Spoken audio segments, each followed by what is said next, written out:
My name is Ann Tucker. I am a healer and a trance channel. I channel by going into a deep meditative state or trance, and from that deep state, I raise my awareness up as high as I can go. I go a little bit higher, and I connect at the angelic realm, and then messages, healing information comes through, and I share it via YouTube and through my own healing programs. So I was not always a channel. I did not come out of the womb channeling. I was a very conventional person. I worked at Microsoft, my first job out of college. I was in the corporate world. And I over the years, built a successful career as an executive coach. And going down this path meant turning my back on what had been not only a profitable life, but a very socially acceptable life.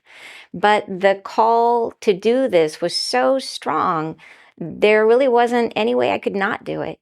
I remember that it was this ongoing, overwhelming feeling, this curiosity, this urge that I had to pursue this. And so I sat down and asked myself, okay, if I was one of my own coaching clients, what would I tell me? And it was, okay, dedicate a year to it, take a year. And what would I do in 1 year if I was going to really give it my all to try to figure out what was I going through? Because I was having all these amazing experiences were starting to happen as I woke up. And so for a year, I went to courses on how to channel. I went to festivals. I went to anywhere I could find spiritual experiences. And that was a big part of my opening up and discovering, learning that there's no one size fits all answer to your spiritual quest, to your spiritual journey, that it's about being playful, about learning, about letting it fill out. The more capacity you hold, the more it comes in. And that has been my experience. That there's never a moment that I feel done. There's never a moment that I've reached the pinnacle. It never happens. The minute I start getting comfortable, then immediately my guidance is clearly says, stop doing what you're doing. We're going to give you something new. That it's always growth at every opportunity. A lot of people wonder, how do you get from that conventional life that I had to getting onto this journey? And there was a waking up for sure. I would say that really up until that waking up, I would say that I was very much asleep, that my heart was closed. And that's the case for a lot of people. And there is no fault in that we close our hearts in protection for the real wounds that we receive. And everybody responds to that. You've all heard of fight or flight, And so we all have our own method or way of protecting ourselves when we're hurt. And for me as a little girl, it meant jumping out of my body. So people would say that I was like really cool and collected in a crisis. But the truth is I wasn't even in my body. I was back there somewhere, hanging out, waiting for the scary to end. And so it took me a long time to try to feel my feelings. And you can't feel love if your heart is closed. You can't let love in if your heart is closed. And so that was a big part of my journey. And but I was going on doing my thing, but living a very conventional life. And then it was a divorce that woke me up. And it was really the shaking, the letting loose of everything that I thought was secure and established. And once you strip all that away and have to start over again. And all of a sudden, once that happened, I started having all these amazing experiences, things happening. So a big part of my beginning, as I was starting to open up to my spiritual gifts and learning to do my work in the world, was the issue that I was very skeptical, that I was a very logical person, a very fact-based person. And so it took a lot for me to trust. On top of that, my heart was closed. So I had the dual, I had to learn to open my heart and I had to learn to trust in what I was receiving.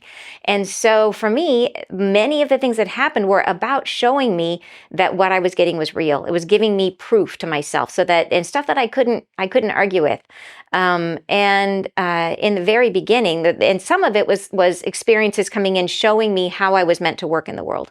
So, for example, one of the first really out there experiences that happened is I was coming back from, I had been at this very cool festival with a friend of mine. I met a bunch of new friends when I was there. On the way back, I got home and I was thinking of one of them. And then all of a sudden, I popped into her body. Literally, I was looking out of her eyes. I could see where she was. She was on an airplane. I could see the movie she was watching. I could see she was looking at this woman's shoes. I could see the shoes. And it absolutely freaked me out. So I jumped out of her body, or jumped back into my own body, and immediately texted her and said, okay, are you on an airplane? And 2 hours later, she texted me back and everything was accurate. That was the movie. I could name the actor she was seeing. It absolutely blew my mind. And at the time, it felt very invasive until I came to understand later how I was meant to use this. It wasn't just random. Then I practiced that a few times and learned over time that I was meant to heal by moving into another person's body. I could feel what was going on, and then the angels could move in through me, and that was how it worked. But that was one of many things. The channeling in the beginning, when I was really doing a lot of channeling, what was so fun is at the beginning of I would go in, and in the beginning, I was a clairvoyant channel. I was doing clairvoyant and clairsentience. It means seeing through my third eye. It's like seeing through your imagination. And so every time I would go in, I would get a vision, and the vision would be like a non sequitur, something that didn't make any sense. Like I would see Poseidon and standing there with a conch, or with a trident. And then later that day, I would go out to lunch, and sure enough, there on the side of the building of the restaurant I was going to, 2 stories high, a giant painting of Poseidon holding that trident, So the funniest one is that one time I went up and I saw there was a big group of angels all clustered around a table, a big marble table, because there's always marble in heaven, big marble table. And in comes Jesus, Yeshua, I call him, and he's got this rolled up like architectural drawings. And he says, I've got the plan. And I'm super excited. I'm like, oh my gosh, I get to see the plan. And so he brings this drawing over and he spreads it out on the table, and all the angels are coming around and looking. And I'm trying to get in there. I'm trying to see over their heads to see what is the plan. I don't even know what it is a plan for, but it's got to be important because this is Yeshua. And so then all I can see on the table is this what looks like a risk board, and it's got like blue, the continents are blue, and then there's yellow, like pale yellow water, and a single red flower where France would be. And then he rolls it up and walks away, and everybody leaves the table. And I'm like, wait, I don't understand. Like, what is it? I don't understand the plan.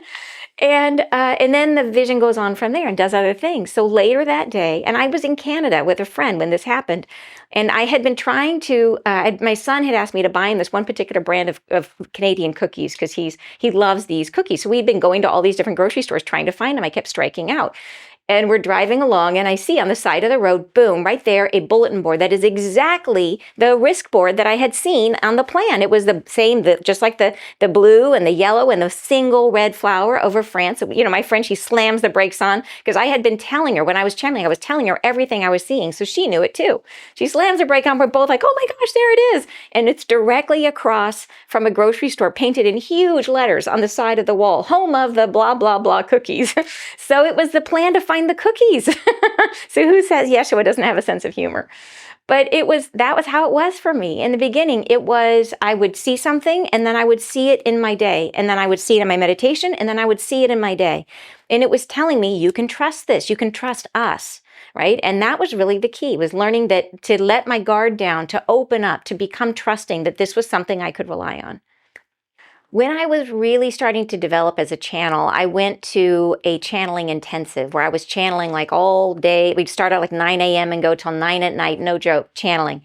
And during that experience, I had a experience, or I saw through the channeling, I saw turns out to be one of my past lives. And I got a lot of details about this life. I saw myself as a man. I was living in Portugal. It looked like the 1400s. And I could see that I was involved in map making and like navigational instruments. I had a school that I was teaching, and I saw I was seeing it through the first person, seeing through my own eyes, looking out. I could see the room that the school was in. I could see all the students. And as I was moving through this life, it was like different scenes came to me. I could see that I was reporting to my brother. My brother was the one who was sort of in charge of all of this. And I was running the school and doing the map making, and I was planning voyages. They were exploration voyages, but I never got to go. I always wanted to go on these trips, but I couldn't. I had to stay back, and I had to be the planner. Well, I saw myself in the school, and I had just gotten this one navigation into a new tool that was really interesting and exciting. And I had one student sitting in the front row who I was extremely drawn to. And I knew in that, as I'm in this experience, I knew that I was deeply in love with that student. And I realized that I was gay in that life. But I also knew that I was very Catholic in that life, and that it wasn't okay to be gay. But I was inventing reasons to spend time with this young man. So I gave him the navigation tool. Well, long story short, as my understanding of this life goes on, I always wanted to travel and go on these trips, and I never did. So this young man, who apparently he felt the same way about me, I never let the relationship develop because I was so closed to it. I just felt like it wasn't right. It couldn't be. He wanted to please me, so he decided to go on one of the trips instead. And I found out the ship's captain came to me and said he was on the ship's manifest. And to be honest, I could feel in my heart, as I was having this experience, I was glad he was going, because it was too distracting to me, is what I felt. I felt like I was wrestling deeply with my own inner feelings. So I was glad he was going to be gone, going on this voyage. And then 2 months later, I found out that the ship sunk and he died. And I was absolutely devastated, absolutely crushed. I felt extremely guilty, but on top of that, it was the love of my life. It was like my twin flame, that it was something I never, ever got over in that life. So much so that over and over and over again, I wished that it had been me instead of him that died. And it was something that marked me, gave me what I would call karma. But karma, to me, I define as not as a judgment someone makes against me. It was a judgment I made against myself. It was something that it hurt me so much that I felt so bad that I felt that I had to make it right somewhere. I had to and somehow balance this out in order to help my own spirit, my own soul, feel at peace.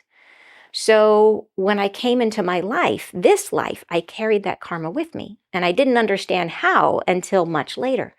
So after this experience, I was going to share it, and I went on the internet to try to understand what my job title would have been in that life. And I had a whole list of details of things I had seen in my vision, everything from the fact that I ran a school, that I had never been married, I had no children, that I was gay, that I had very specific, that I never got to go on any of my own voyages that I planned, very specific details.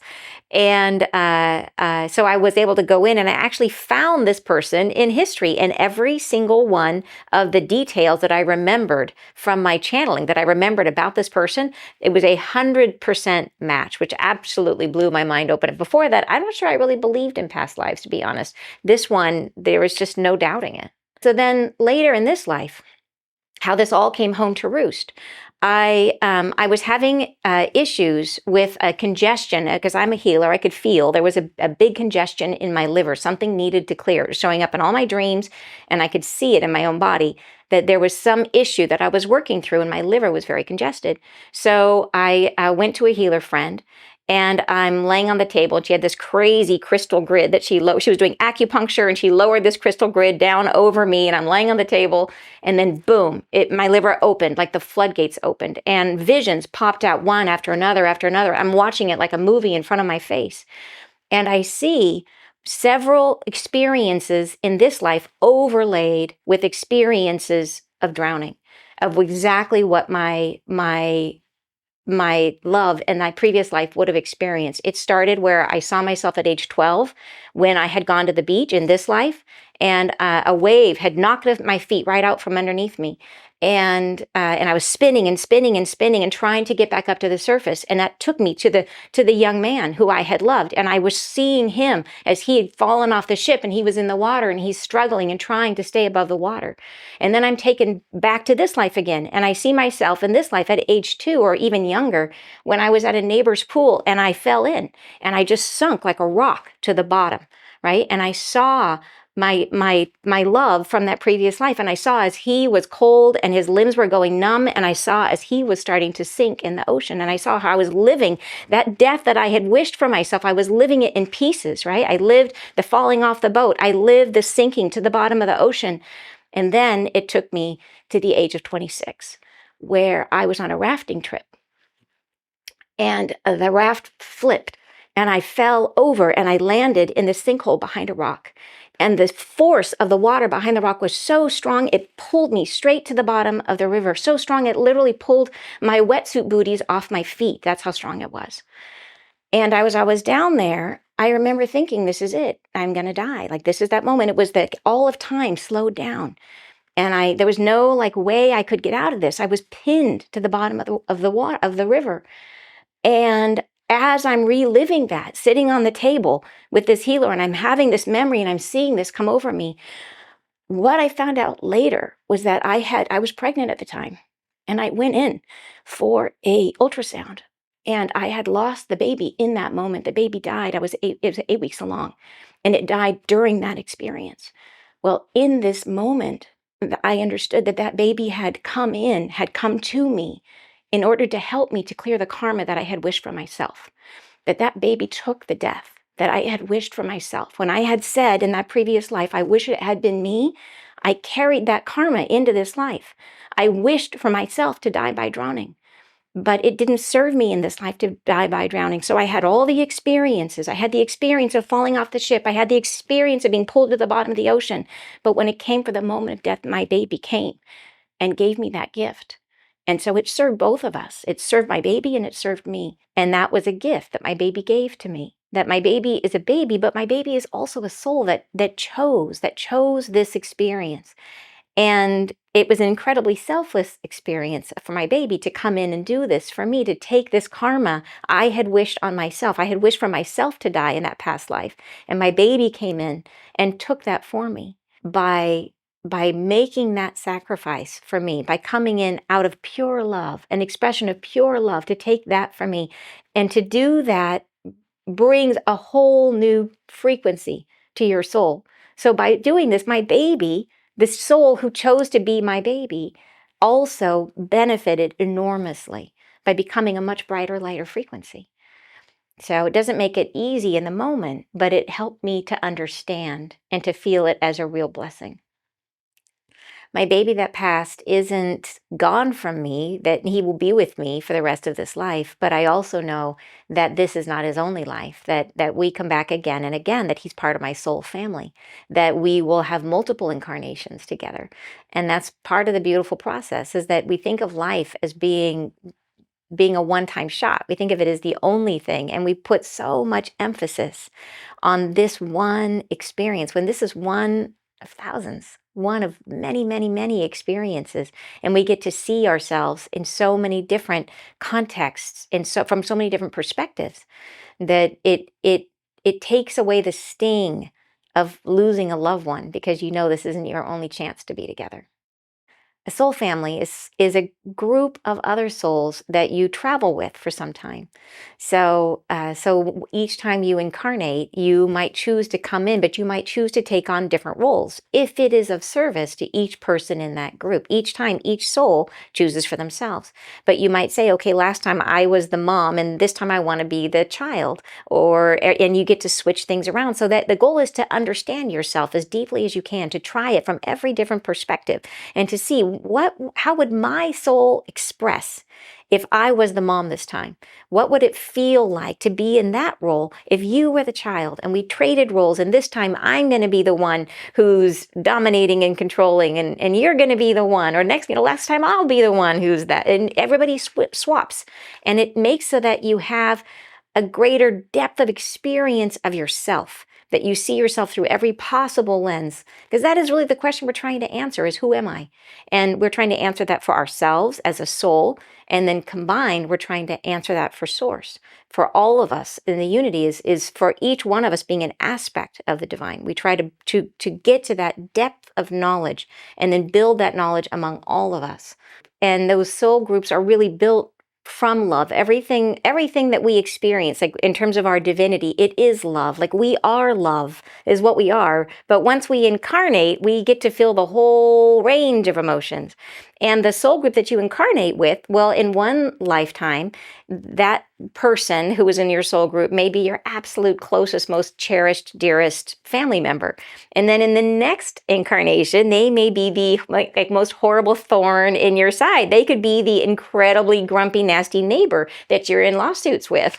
And so, but they are still in your soul group, and that they are there in that role because of love. So the way that that works is you might say, okay, I have a feeling that I would like to explore about myself as someone who is who doesn't stand up for themselves. I want to experience the feeling of feeling intimidated, but then learning, right? Transitioning into someone who can hold their ground. So I need, in this life, I need a grumpy neighbor who's going to threaten me, so that I have to overcome my inner resistance and find my inner strength. And then your soul family member who loves you dearly says, okay, I will be that schmuck for you. I will come into this life and I will be the grumpy jerk who rattles your cage because I love you so much.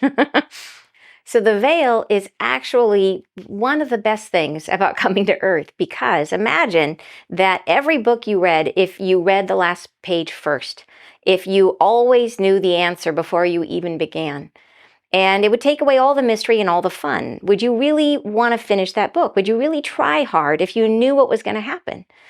And that's what the veil does for us. The veil makes it so that life is a mystery. It makes it so that we don't have the answers. And because on the other side, we have all the answers. If you have any question on the other side, instantly you get the answer. There's no mystery. And here, this is all about mystery. We are separated from ourselves. We're separated from our truth.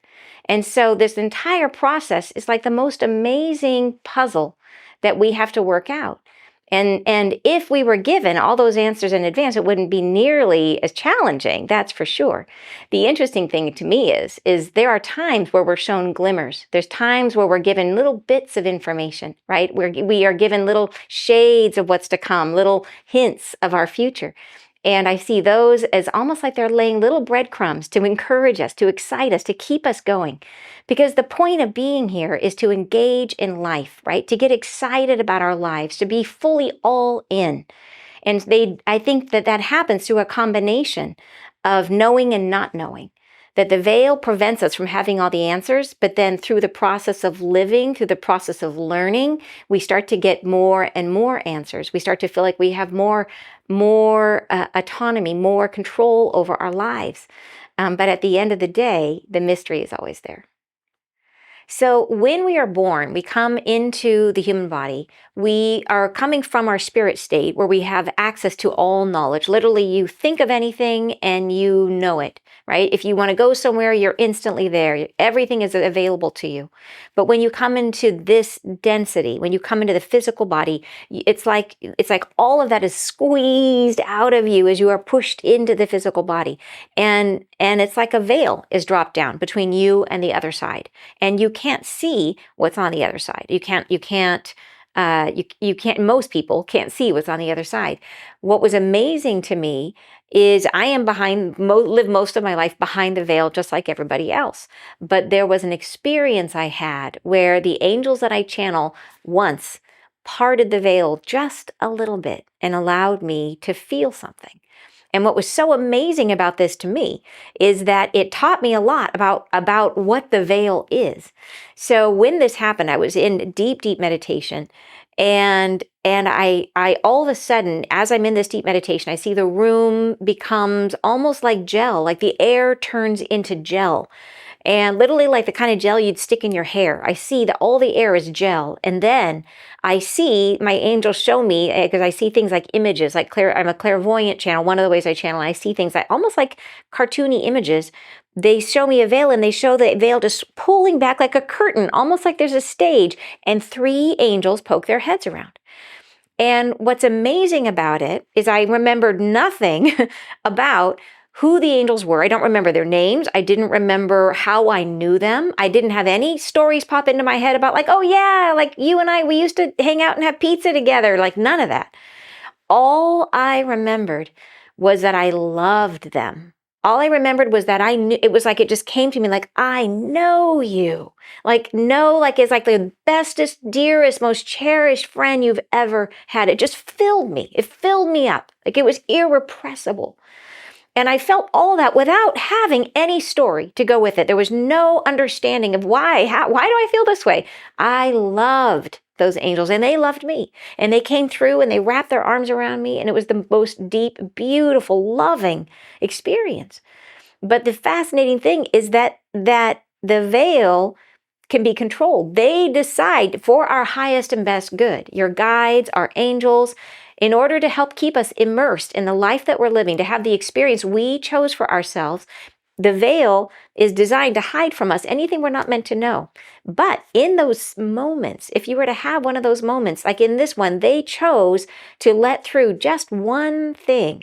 And they, even though the curtain was parted, it wasn't like I could see around and see. It's not like on this life. If you part a curtain, you get to see some other stuff they might not want you to see. That's not how it works. They chose very specifically what I would observe. And all I could see, all I could feel was this incredible deep love from the angels. So one of the coolest things about this experience is that I really came to understand the degree of control there is over the veil, that it's not like a curtain in our world where if you pull a curtain aside and somebody's standing on the other side of it, they can look around. They might see a lot of stuff right in the other room. And it's hard to prevent what you see and what you don't see because the curtain's moved and you see. But with the veil, there's infinite control in terms of deciding what we perceive or what we don't perceive.